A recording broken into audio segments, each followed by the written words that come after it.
It's only just after 10 o'clock and already I'm freezing right now, so this cold front is definitely coming our way. So again, give yourself plenty of time in the morning to get to where you need to go. To give you an idea of just how large this blaze was, when I was in the parking lot at our CBS 7 studio, I could actually smell the smoke just a few blocks away. What about the fact that 6 new victims have come forward since your indictment? Are there going to be more? I'm told by crews that were first on scene that they were called out at about 1:15 a.m. this morning. Now take a look at the destruction behind me. The neighbors were literally banging on doors trying to get everybody out and get everybody to safety. Now one of those residents has a message for West Texans so that nobody else has to face the terror that they faced today. Authorities approached him, asked him to put down his weapon. He refused, firing shots off at authorities. They returned gunfire, shooting him. Now both bodies have been taken for autopsies. The Odessa Police Department responded to a call at about 2:20 this afternoon for a possible gunshot victim.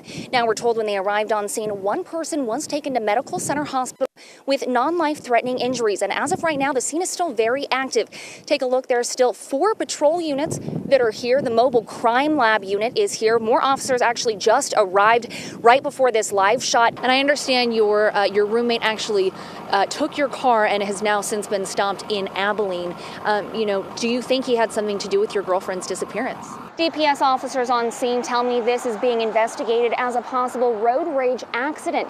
Now, they explained to me that a white Chrysler and a white Ford Explorer were traveling north on 1936 when the Chrysler tried to get away from the Ford Explorer, crashing into this pole behind me. Now, I'm going to take a step out of the way, and to just give you an idea of that impact that the crash had, this telephone pole is actually leaning, and if you can pan up and see it, that wood is actually split pretty much from the top down to the middle of that telephone pole. The only thing greater than a West Texas football game is a West Texas rivalry, and that's exactly the matchup that we had tonight for the Midland Lee and Permian High School football game. I'm told that some of the snakes we've been seeing, such as this one, have come out because of the recent rains and cooler temperatures, but they don't want to be in the sun any more than we do on hot days like today. They go back into the brush to find cooler temperatures. The signs have been cooking at Fiesta West Texas for 10 years, and now they feel like they're a part of the tradition. I spoke with the family about why it is they keep coming back. Right here inside this truck is where the 2 suspects were apprehended, and Jeff McCollum tells me that potentially there were drugs, needles, and heroin inside. It's a call no parent wants to be on the receiving end of, and it's a moment no parent could ever forget. Tara Crossland's moment occurred at 4:26 in the morning, a phone call that changed her life forever. When they drove me up to the vehicle and he asked me if this was it, I immediately said no, because it doesn't look anything like the vehicle that we had. Tara's son Nathaniel, a Permian High School junior, was driving home on October 1st on Highway 385 when a drunk driver crossed the median and rammed into his truck. Much like the truck her son was driving, Tara's heart is left in pieces.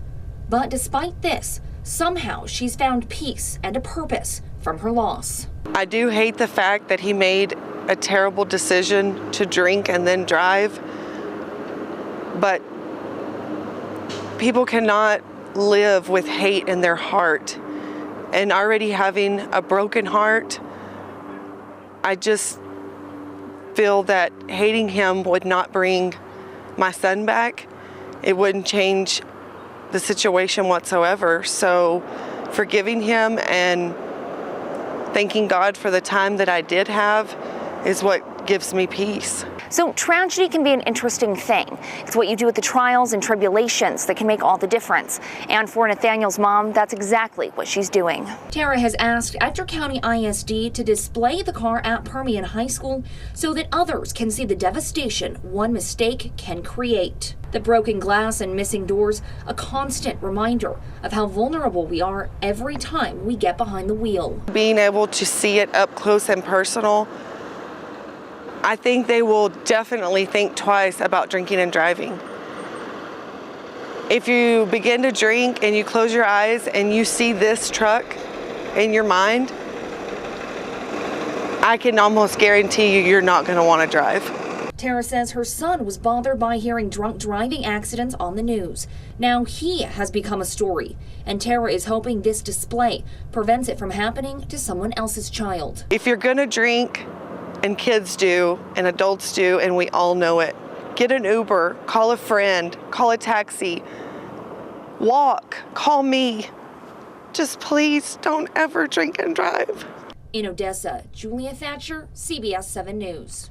Tatum, it was a privilege sitting inside the studio where West Texas radio icons said goodbye to the show they say they've enjoyed being a part of for many years, but that the true stars aren't themselves, but the viewers who have given them a platform. Living the dream, baby. Robert and Kurt. You read about it in all the papers, I'm sure. The final edition of the Morning Drive. The Morning Drive is known for conservative values and bringing up issues that are important to West Texans. Even if you didn't get to call in, you got to listen to what all your neighbors were saying. You didn't feel like you were all alone in the world. For two men who are known for their quick wit and fast responses, only one thing could leave them speechless: the outpour of love and support they got Wednesday morning from loyal viewers. You don't feel like you did.